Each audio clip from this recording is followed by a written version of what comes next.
Hello and welcome to Lions Camp Horizon's 8th and final virtual camp session. Thank you so much for joining us over these last 4 weeks for all 8 of our videos. We hope you've enjoyed watching them as much as we have enjoyed making them. Many blessings and have a great day.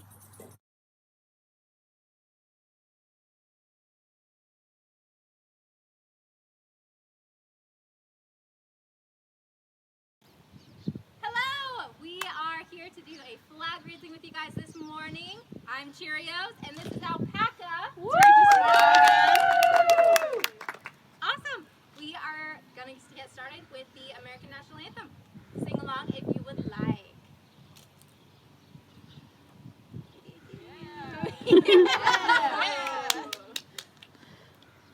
Oh, say, can you see by the dawn's early light what so proudly we hailed at the twilight's last gleaming, whose broad stripes and bright stars through the perilous fight o'er the ramparts we watched were so gallantly streaming, and the rocket's red glare, the bombs bursting in air, gave proof through the night that our flag was still there.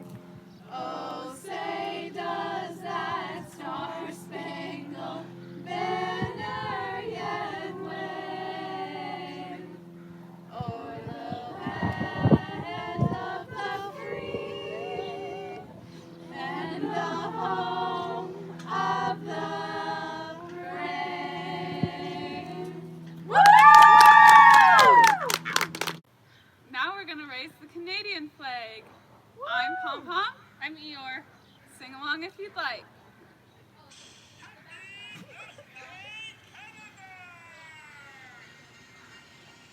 Oh, Canada, our home and native land. True love in our sons command. With glowing hearts we see the rise, the true north, strong and free. From far and wide, oh Canada, we stand on guard for thee. God keep our land glorious and free. Oh, Canada, we stand on guard for thee. Oh, Canada, we stand on guard for thee.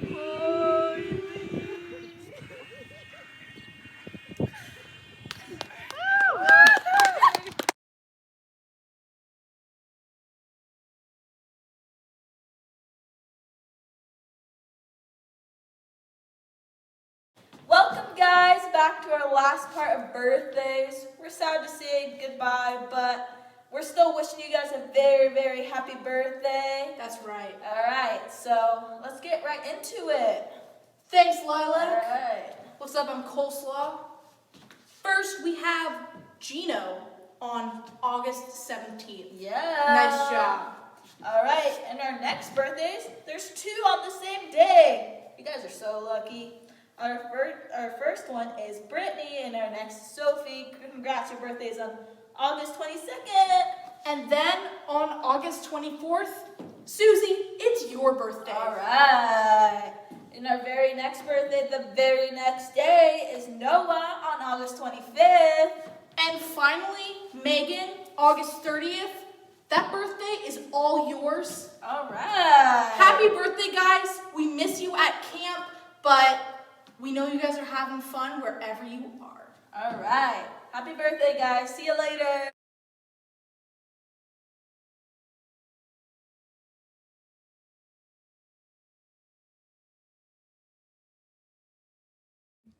Hi guys, I'm going to read a few chapters of Winnie the Pooh. Chapter 1, in which we are introduced to Winnie the Pooh and some bees, and the stories begin. Here is Edward Bear, coming downstairs now, bump, bump, bump, on the back of his head, behind Christopher Robin. It is, as far as he knows, the only way of coming downstairs, but sometimes he feels that there really is another way. If only he could stop bumping for a moment and think of it. And then he feels that perhaps there isn't. Anyhow, here he is at the bottom and ready to be introduced to you, Winnie the Pooh. When I first heard his name, I said, just as you were going to say, but I thought he was a boy. So did I, said Christopher Robin. Then you can't call him Winnie. I don't, but you said, he's Winnie there, Pooh. Don't you know what there means? Yes, now I do, I said quickly, and I hope you do too, because it is all the explanation you're going to get. Sometimes Winnie the Pooh likes a game of some sort when he comes downstairs, and sometimes he likes to sit quietly in front of the fire and listen to a story. This evening, what about a story, said Christopher Robin. What about a story, I said. Could you very sweetly tell Winnie the Pooh one?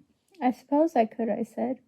What sort of story does he like? About himself, because he's that sort of bear. Oh, I see. So could you very sweetly? I'll try, I said, so I tried. Once upon a time, a very long time ago now, about last Friday, when Winnie the Pooh lived in a forest all by himself, under the name of Sanders. What does under the name mean? Asked Christopher Robin. It means he had the name over the door in gold letters and lived under it. Winnie the Pooh wasn't quite sure, said Christopher Robin. Now I am, said a growly voice. Then I will go on, said I. One day when he was out walking, he came to an open place in the middle of the forest, and in the middle of this place was a large oak tree, and from the top of the tree there came a loud buzzing noise. Winnie the Pooh sat down at the foot of the tree, put his head between his paws, and began to think. First of all, he said to himself, that buzzing noise means something. You don't get a buzzing noise like that, just buzzing and buzzing, without its meaning something. If there's a buzzing noise, somebody's making a buzzing noise. And the only reason for making a buzzing noise that I know of is because you're a bee. Then he thought another long time and said, and the only reason for being a bee that I know of is making honey. And then he got up and said, and the only reason for making honey is so I can eat it. So he began to climb the tree. He climbed and he climbed and he climbed, and as he climbed, he sang a little song to himself. It went like this. Isn't it funny how a bear likes honey? Buzz, buzz, buzz. I wonder why he does. Then he climbed a little further, and then just a little further. By that time, he had thought of another song. It's very funny, he thought, that if bears were bees, they'd build their nests at the bottom of trees, and that being so, if the bees were bears, shouldn't have to climb up all these stairs. He was getting rather tired by this time, so that is why he sang a completing song. He was nearly there, and if he just stood on that branch, crack. Oh, help, said Pooh as he dropped 10 feet on the branch below him. If only I hadn't, he said as he bounced 20 feet onto the next branch. You see what I meant to do, he explained as he turned head over heels and crashed onto another branch 30 feet below. What I meant to do... Of course, it was rather, he admitted as he slithered very quickly through the next 6 branches. It all comes, I suppose, he decided as he said goodbye to the last branch, spun around 3 times, and flew gracefully into a gorse bush. It all comes of liking honey so much. Oh, help. He crawled out of the gorse bush, brushed the prickles from his nose, and began to think again. And the first person he thought of was Christopher Robin.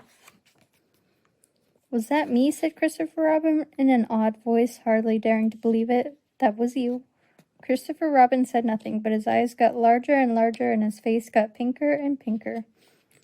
So Winnie the Pooh went round to his friend Christopher Robin, who lived behind a green door in another part of the forest. Good morning, Christopher Robin, he said. Good morning, Winnie the Pooh, said you. I wonder if you've got such a thing as a balloon about you. A balloon? Yes, I just said to myself coming along. I wonder if Christopher Robin has such a thing as a balloon about him. I just said it to myself, thinking of balloons and wondering.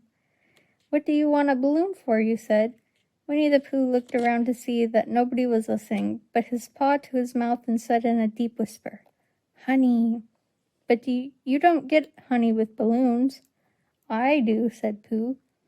Well, it just happened that you had been to a party the day before at the house of your friend Piglet, and you had balloons at the party.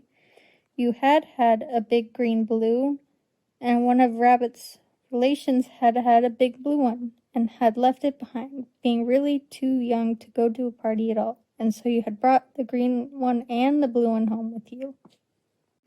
Which one would you like? You asked Pooh. He put his head between his paws and thought very carefully. It's like this, he said. When you go after honey with the balloon, the great thing is not to let the bees know you're coming. Now, if you have a green balloon, they might think you are only part of the tree and not notice you. And if you have a blue balloon, they might think you are only part of the sky and not notice you. And the question is, which is most likely? Wouldn't they notice you underneath the balloon, you asked? They might or they might not, said Winnie the Pooh. You never can tell with bees, he thought, and for a moment, and said, I shall try to look like a small black cloud. That will deceive them. Then you had better have the blue balloon, you said, and so it was decided. Well, you both went out with a blue balloon, and you took your gun with you just in case, as you always did, and Winnie the Pooh went to a very muddy place that he knew of and rolled until he was black all over. And then, when the balloon was blown up as big, and you and Pooh were both holding on to the string, you let go suddenly, and Pooh Bear floated gracefully up into the sky and stayed there, level with the top of the tree and about 20 feet away from it. Hooray, you shouted. Isn't that fine? Shouted Winnie the Pooh down to you. What do I look like? You look like a bear holding on to a balloon, you said. Not, said Pooh anxiously, not like a small black cloud in a blue sky? Not very much. Well, perhaps from up here it looks different, and as I say, you can never tell with bees. There was no wind to blow him nearer to the tree, so there he stayed. He could see the honey, he could smell the honey, but he couldn't quite reach the honey. After a little while, he called down to you. Christopher Robin, he said in a loud whisper. Hello. I think the bees suspect something. What sort of thing? I don't know, but something tells me that they're suspicious. Perhaps they think that you're after their honey. It may be that. You can never tell with bees. There was another little silence, and then he called down to you again. Christopher Robin? Yes? Have you an umbrella in your house? I think so. I wish you would bring it out here and walk up and down with it, and look up at me every now and then and say, Tut, tut, it looks like rain. I think if you did that, it would help the deception which we are practicing on these bees. Well, you laughed to yourself, silly old bear, but you didn't say it out loud because you were so fond of him, and you went home for your umbrella. Oh, there you are, called down Winnie the Pooh as soon as you got back to the tree. I was beginning to get anxious. I have discovered that the bees are now definitely suspicious. Shall I put my umbrella up, you said? Yes, but wait a moment. We must be practical. The important bee to deceive is the queen bee. Can you see which is the queen bee from down there? No. A pity. Well, now, if you walk up and down with your umbrella saying, Tut, tut, it looks like rain, I shall do what I can by singing a little cloud song, such as a cloud might sing. Go. So while you walked up and down and wondered if it would rain, Winnie the Pooh sang the song. How sweet to be a cloud floating in the blue, every little cloud always sings cloud aloud. How sweet to be a cloud floating in the blue, it makes him very proud to be a little cloud. The bees were still buzzing and as suspiciously as ever. Some of them indeed left their nest and flew around the cloud as it began the second verse of this song, and one bee sat down on the nose of the cloud for a moment and then got up again. Christopher, ow! Robin, called out the cloud. Yes? I have just been thinking and I've come to a very important decision. These are the wrong sort of bees. Are they? Quite the wrong sort, so I should think they would make the wrong sort of honey, shouldn't you? Would they? Yes, so I think I shall come down. How, you asked? Winnie the Pooh hadn't thought about this. If he let go of the string, he would fall bump, bump. And he didn't like the idea of that, so he thought for a long time, and then he said, Christopher Robin, you must shoot the balloon with your gun. Have you got your gun? Of course I have, you said, but if I do that, it will spoil the balloon, you said. But if you don't, said Pooh, I shall have to let go, and that would spoil me. When you put it like this, you saw how it was, and you aimed very carefully at the balloon and fired.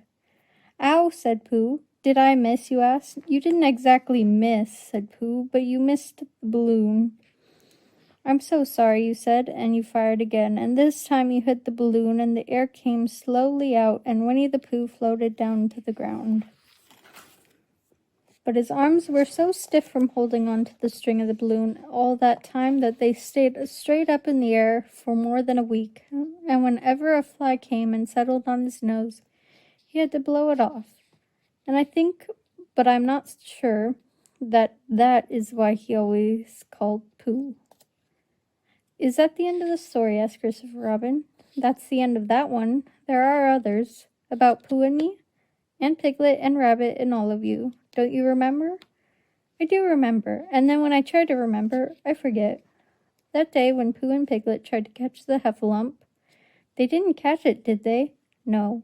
Pooh couldn't because he hasn't any brain. Did I catch it? Well, that comes into the story. Christopher Robin nodded. I do remember, he said, only Pooh doesn't very well, so that's why he likes having it told to him again. Because then it's a real story and not just remembering. That's just how I feel, I said. Christopher Robin gave a deep sigh, picked his bear up by the leg, and walked off to the door, trailing Pooh behind him. At the door, he turned and said, Coming to see me have my bath? I might, I said. I didn't hurt him when I shot him, did I? Not a bit. He nodded and went out, and in a moment I heard Winnie the Pooh bump, bump, bump, going up the stairs behind him. The end of Chapter 1. Chapter 2, in which Pooh goes visiting and gets into a tight place. Edward Bear, known to his friends as Winnie the Pooh, or Pooh for short, was walking through the forest one day, humming proudly to himself. He made up a little hum that very morning as he was doing the stoutness exercises in front of the glass. Tra-la-la, tra-la-la, as he stretched up as high as he could, and then tra-la-la, tra-la, oh, help, la, as he tried to reach his toes. After breakfast, he had said it over and over to himself until he had learnt it off by heart, and now he was humming it right through properly. It went like this. Tra-la-la, tra-la-la, tra-la-la, tra-la-la, rum-tum, tiddle-um-tum, tiddle-iddle, tiddle-iddle, tiddle-iddle, tiddle-iddle, rum-tum-tum, tiddle-um. Well, he was humming this hum to himself and walking along gaily, wondering what everyone else was doing and what it felt like being somebody else, when suddenly he came to a sandy bank, and in the bank was a large hole. Aha, said Pooh. Rum-tum, tiddle-um-tum. If I know anything about anything, that hole means rabbit, he said. A rabbit means company, he said, and company means food and listening to me humming and such like. Rum-tum-tum, tiddle-um. So he bent down, put his head into the hole, and called out, Is anybody at home? There was a sudden scuffling noise from inside the hole, and then silence. What I said was, Is anybody home? Called out Pooh very loudly. No, said a voice, and then added, You needn't shout so loud. I heard you quite well the first time. Bother, said Pooh. Isn't there anybody here at all? Nobody. Winnie the Pooh took his head out of the hole and thought for a little, and he thought to himself, There must be somebody there, because somebody must have said nobody. So he put his head back in the hole and said, Hello, Rabbit, isn't that you? No, said Rabbit in a different sort of voice this time. But isn't that Rabbit's voice? I don't think so, said Rabbit. It isn't meant to be. Oh, said Pooh. He took his head out of the hole and had another think, and then he put his head back in and said, Well, could you very kindly tell me where Rabbit is? He's gone off to see his friend Pooh Bear, who is a great friend of his. But this is me, said Bear, very much surprised. What sort of me? Pooh Bear. Are you sure? Said Rabbit, still more surprised. Quite sure, said Pooh. Oh, well then, come in. So Pooh pushed and pushed and pushed his way through the hole, and at last he got in. You were quite right, said Rabbit, looking at him all over. It is you. Glad to see you. Who did you think it was? Well, I wasn't sure. You know how it is in the forest. One can't have anybody coming into one's house. One has to be careful. What about a mouthful of something? Pooh always liked a little something at 11 o'clock in the morning, and he was very glad to see Rabbit getting out the plates and mugs.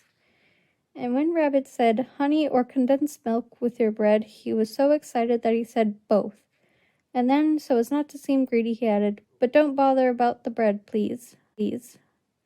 And for a long time after that he said nothing. Until at last, humming to himself in a rather sticky voice, he got up, shook Rabbit lovingly by the paw, and said that he must be going on. Must you? Said Rabbit politely. Well, said Pooh, I could stay a little longer if you... And he tried very hard to look in the direction of the larder. As a matter of fact, said Rabbit, I was going out myself directly. Oh, well then, I'll be going on. Goodbye. Well, goodbye, if you're sure you won't have any more. Is there any more? Said Pooh quickly. Rabbit took the covers off the dishes and said, no, there wasn't. I thought not, said Pooh, nodding to himself. Well, goodbye, I must be going on. So he started to climb out of the hole. He pulled with his front paws and pushed with his back paws, and in a little while his nose was out in the open again, and then his ears, and then his front paws, and then his shoulders, and then... Oh, help, said Pooh. I'd better go back.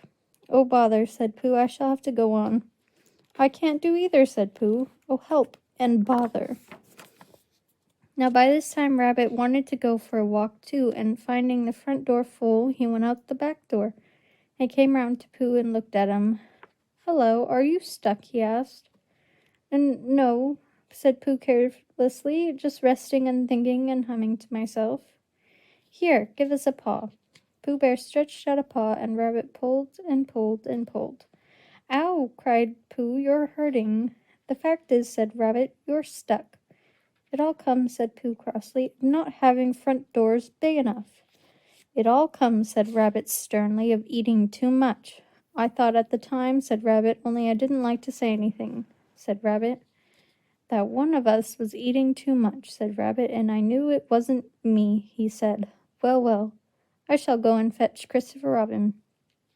Christopher Robin lived at the other end of the forest, and when he came back with Rabbit and saw the front half of Pooh, he said, silly old bear, in such a loving voice that everyone felt quite hopeful again. I was just beginning to think, said Bear, sniffing slightly, that Rabbit might never be able to use his front door again, and I should hate that, he said. So should I, said Rabbit. Use his front door again, said Christopher Robin. Of course he'll use his front door again. Good, said Rabbit. If we can't pull you out, Pooh, we might push you back. Rabbit scratched his whiskers thoughtfully and pointed out that when once Pooh was pushed back, he was back, and of course nobody was more glad to see Pooh than he was. Still, there it was. Some lived in trees and some lived underground, and... You mean I'd never get out, said Pooh. I mean, said Rabbit, that having got so far, it seems a pity to waste it. Okay, Christopher Robin nodded. Then there's only one thing to be done, he said. We shall have to wait for you to get thin again. How long does getting thin take? Asked Pooh anxiously. About a week, I should think. But I can't stay here for a week. You can stay here all right, silly old bear. It's getting you out which is so difficult. We'll read to you, said Rabbit cheerfully, and I hope it won't snow, he added. And I say, old fellow, you're taking up a good deal of room in my house. Do you mind if I use your back legs as a towel horse? Because, I mean, they are doing nothing, and it would be very convenient just to hang the towel on them. A week, said Pooh gloomingly. What about meals? I'm afraid no meals, said Christopher Robin, because of getting thin quicker. But we will read to you. Bear began to sigh and then found he couldn't because he was so tightly stuck, and a tear rolled down his eye, and he said, "Then would you read a sustaining book such as would help and comfort a wedged bear in great tightness?" So for a week Christopher Robin read that sort of book at the north end of Pooh, and Rabbit hung his washing on the south end. And in between, Bear felt himself getting slenderer and slenderer, and at the end of the week Christopher Robin said, "Now." So he took hold of Pooh's front paws, and Rabbit took hold of Christopher Robin, and all Rabbit's friends and relations took hold of Rabbit, and they all pulled together. And for a long time Pooh only said "ow" and "oh," and then all of a sudden he said "pop," just as if a cork were coming out of a bottle. And Christopher Robin and Rabbit and all Rabbit's friends and relations went head over heels, backwards, and on top of them came Winnie the Pooh, free. So with a nod of thanks to his friends, he went on with his walk through the forest, humming proudly to himself. But Christopher Robin looked after him lovingly and said to himself, "Silly old bear." The end of chapter 2.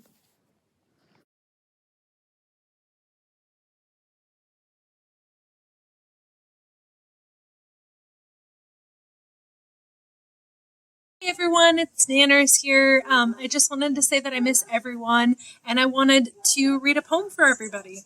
So, without further ado, summer is messy, summer is fun, summer is spending all day in the sun. Summer is campfire s'mores and late nights. Summer is windy days spent flying kites. Summer is tan lines and splashing in lakes. Summer is mornings with Nanners pancakes. Summer is time spent with family and friends. Summer is hoping that it never ends. All right, it's good seeing you guys. I hope everybody's having a wonderful summer. Bye.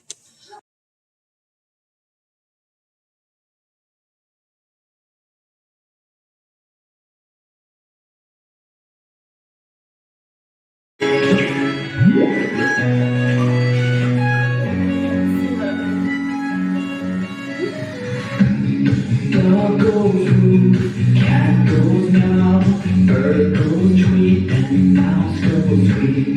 Cow goes moo, frog goes crow, and the elephant goes toot. Ducks they quack, and fish go blow, and the sea goes ow, ow, ow. But there's no sound that no one knows. What does the fox say?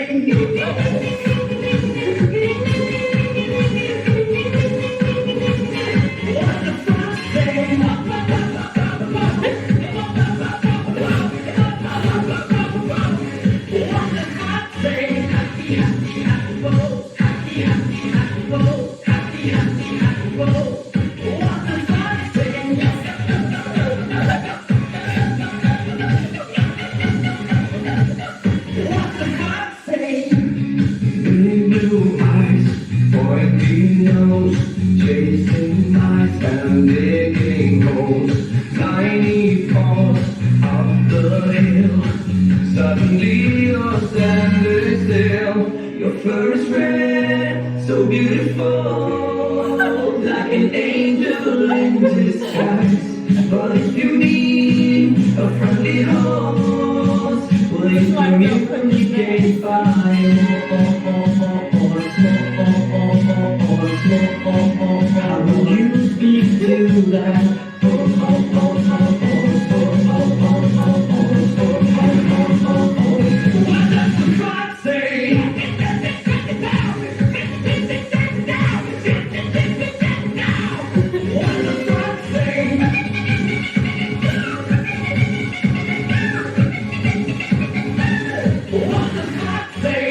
the fox say?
Bye.